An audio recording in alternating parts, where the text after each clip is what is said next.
Bueno, estamos acá por cruzar a la isla Paulino.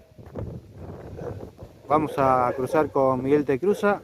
Así que bueno, vamos a ver qué tal está la pesca por allá.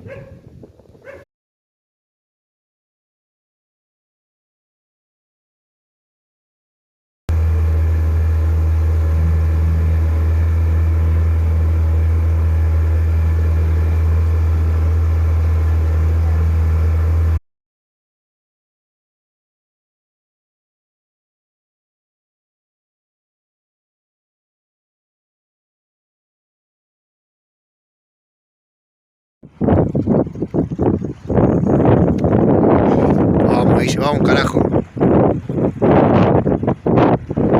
Ponete en la roca, amigo, la roca.